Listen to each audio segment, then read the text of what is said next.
Hoje a gente vai falar sobre decifrar enigmas em sonho. E com isso a gente vai usar, para que isso aconteça, o tema desse vídeo hoje é usando palavras ou expressões-chave que estão nas escrituras.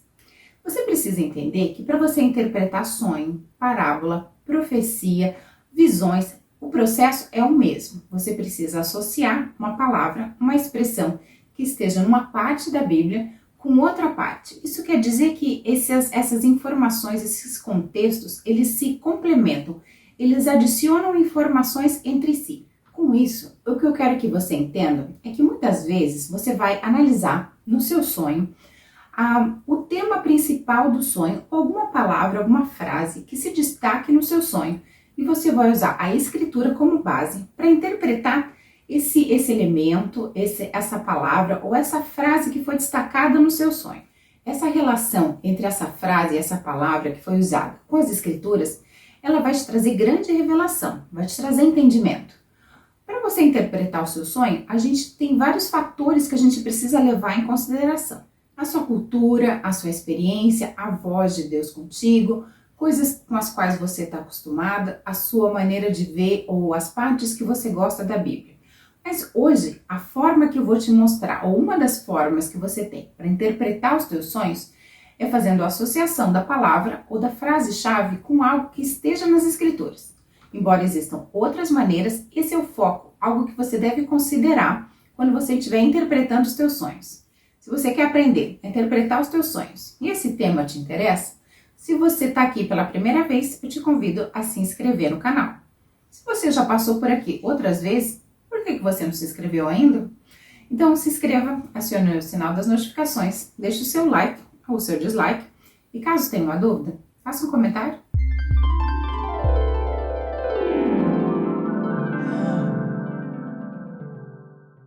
Para exemplificar essa palavra-chave, como você aplicar isso, eu vou usar a Igreja de Filadélfia. Se você acompanha esse canal, você vai saber que essa Igreja de Filadélfia, que é a igreja perfeita, apontada por Deus e que ouve do próprio Pai, eu te amo, ela é considerada a igreja perfeita. Então eu vou usar ela como base e usando uma palavra, uma expressão que está nessa descrição dessa igreja, para você entender como associar isso no seu sonho e você interpretar isso de maneira correta. Dentro da nossa cultura evangélica, da nossa cultura cristã, a gente fala que tem 2 das 7 igrejas que são aprovadas por Deus. Eu, na verdade, vou te mostrar hoje que isso não é verdade, mas eu vou te mostrar através dessa palavra-chave, como você faria se você tivesse um sonho.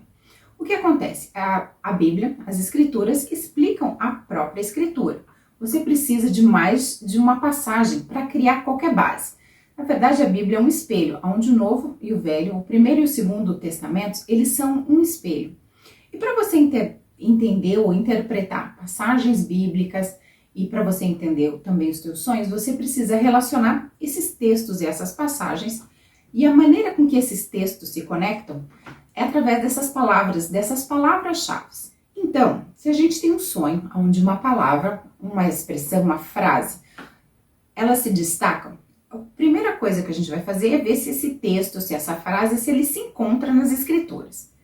Então, se ele está nas escrituras, eu vou diretamente para esse contexto para tentar ler, entender e relacionar qual a conexão entre o teu sonho e essa passagem, e conforme eu vou usar aqui uma palavra que está numa passagem, e em outra passagem conectar esses dois para ver o que isso está sendo nos mostrado. Eu vou então usar, para exemplificar isso que eu estou falando hoje, a Igreja de Filadélfia e a Igreja de Esmirna. Essas são as 2 igrejas que nos é ensinado que elas são aprovadas por Deus.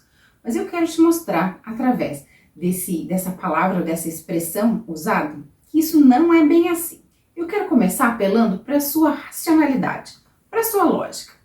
Existem 2 igrejas, 2 povos? Tem isso na Bíblia em algum momento? Deus faz alguma separação entre um povo precisa ser dessa maneira e um povo precisa ser dessa maneira? Ou então a palavra diz que só existe um caminho até Deus. Se existe um caminho, existe um povo que vai seguir esse caminho. Não é verdade?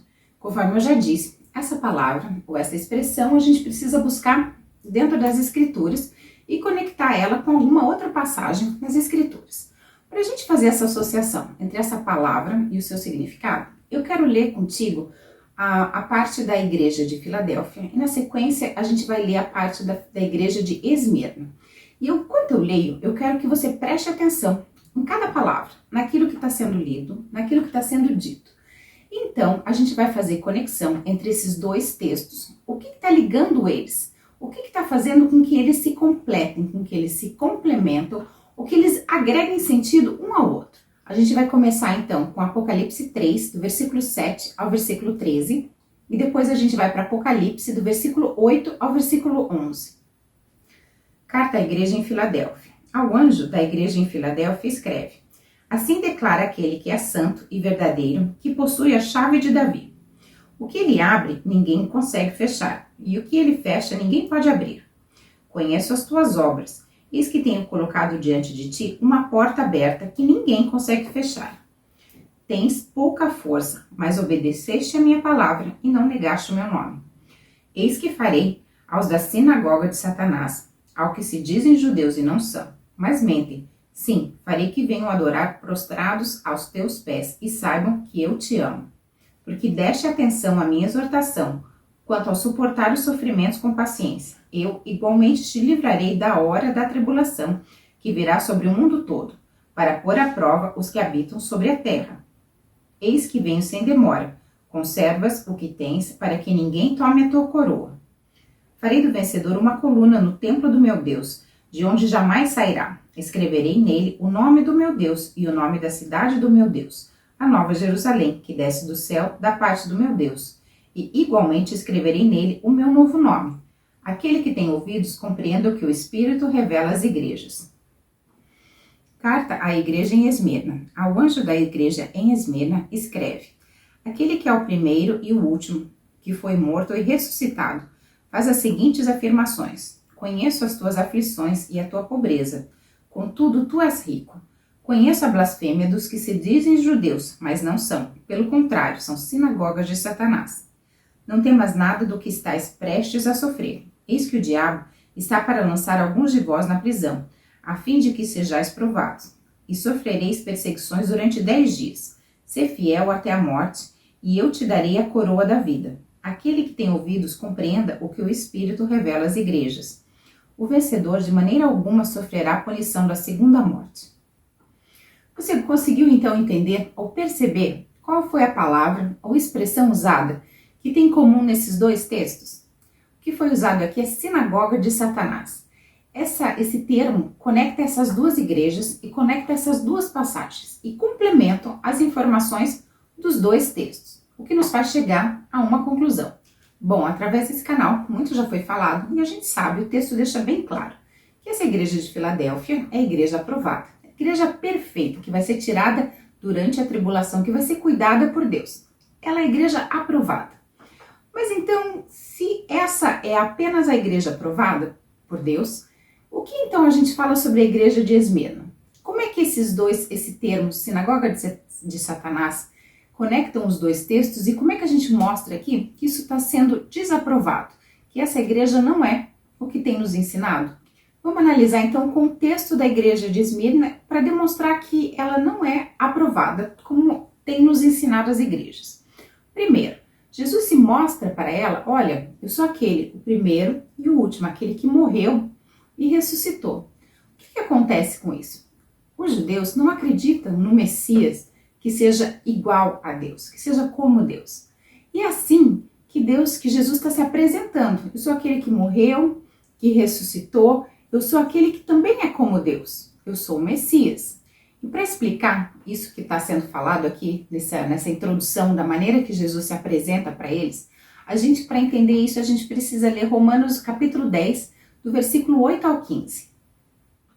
Mas o que ela diz? A palavra está bem próxima de ti, na tua boca e no teu coração. Ou seja, a palavra da fé que estamos pregando. Se com a tua boca confessares que Jesus é Senhor e creres em teu coração que Deus o ressuscitou dentre os mortos, serás salvo. Porque com o coração se crê para a justiça e com a boca se faz a confissão para a salvação. Conforme diz as Escrituras, todo o que nele crê jamais será decepcionado. Portanto, não há distinção entre judeus e gentios, pois o mesmo Senhor é Senhor de todos e abençoa ricamente todos os que o invocam. porque todo aquele que invocar o nome do Senhor será salvo. No entanto, como invocarão aquele em quem não creram? E como crerão naquele de quem nada ouviram falar? E como ouvirão se não há quem pregue? E como pregarão se não forem enviados? Como está escrito, como são maravilhosos os pés do que anunciam as boas novas. Então, Jesus está se apresentando para essa igreja que eu sou aquele, o primeiro e o último, o que morreu e ressuscitou. E é essa crença que faz com que as pessoas sejam salvas. A crença em que Jesus é Filho de Deus, morreu e ao terceiro dia ressuscitou, está à direita de Deus. Então, essa é a base para a nossa crença, para a nossa salvação. E eles aqui não acreditam.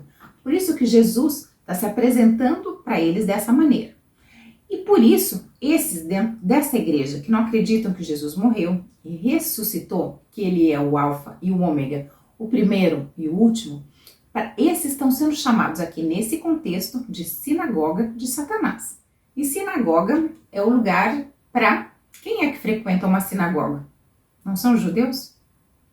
Veja que Jesus não está chamando todos os judeus de sinagoga de Satanás, mas está falando para esses judeus que não reconhecem em Cristo o Messias, o Filho de Deus. Esses sim estão sendo chamados de sinagoga de Satanás, porque nosso texto em Romanos deixou bem claro que o caminho até Deus é o único, é através de Jesus. Nessa igreja de Filadélfia, o que está conectando através desse termo, dessa expressão sinagoga de Satanás, esses dois termos, essas duas passagens, está lá em Apocalipse 3:9. Jesus está falando, farei-os da sinagoga de Satanás, aos que se dizem judeus e não são, mas mentem. Sim, farei com que venham adorar prostrado aos teus pés, aos pés da igreja de Filadélfia, e saibam que eu te amo.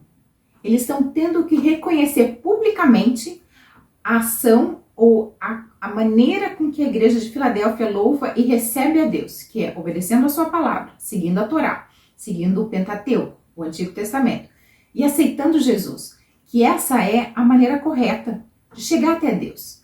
Então, por isso eles vão vir e se render aos pés da igreja de Filadélfia, porque eles vão ser obrigados a reconhecer que eles sim são aqueles que foram aprovados por Deus. Dentro desse contexto, então, você acredita que sinagoga de Satanás está apontando para uma igreja que também vai ser salva? De uma igreja que também está sendo aprovada por Deus? Eu te digo que não. Que a igreja aprovada por Deus é apenas uma, que é a igreja de Filadélfia. Sendo assim, fica claro que apenas uma igreja, que apenas um povo, que apenas um grupo vai ser chamado e escolhido para estar junto com Deus, que é esse grupo de pessoas, essa igreja que segue as escrituras, que segue esse caminho aprovado, que está na igreja de Filadélfia. Obedeceste a minha palavra e não negaste o meu nome. Seguiu todo o ensino, as instruções de Deus e não negou Jesus Cristo. Essa é a única igreja que está sendo aprovada por Deus. E toda essa conexão está sendo feita através de um termo, de uma palavra, sinagoga de Satanás. Usando então todo esse contexto e como exemplo essas duas passagens, eu quis te mostrar que se em sonho você tiver uma expressão, uma palavra bíblica, você precisa relacionar ao teu sonho com essa passagem, onde ela está, e analisar todo o contexto. E você precisa conectar essa informação da Bíblia com o teu sonho. E tenha muito cuidado com interpretações onde a maioria fala que é de uma maneira. Tenha certeza, tenha convicção de ler todo o contexto, de estudar com cuidado. Porque o fato da maioria falar que é assim, ou acreditar que é assim, não faz com que tal situação ou tal coisa seja verdade. E eu acredito que eu provei isso mostrando essa passagem. A gente tem apenas uma igreja aprovada. E se você sabe que isso é uma passagem bíblica, mas não consegue conectar onde está essa passagem, a forma de você fazer essa busca é bem fácil. Você entra no Google, digita versículo e coloca a frase ou a palavra e automaticamente, fazendo a busca, o Google vai te mostrar em qual passagem, qual é o texto, qual é o livro, qual é o versículo que está citando esse termo, essa passagem. E com isso você vai conseguir conectar no teu sonho aonde está isso nas escrituras. E como eu sempre falo, sempre conte com o Espírito Santo, com o Espírito de Deus, na hora da sua interpretação. Mas se você sonhou, sonhou? E daí?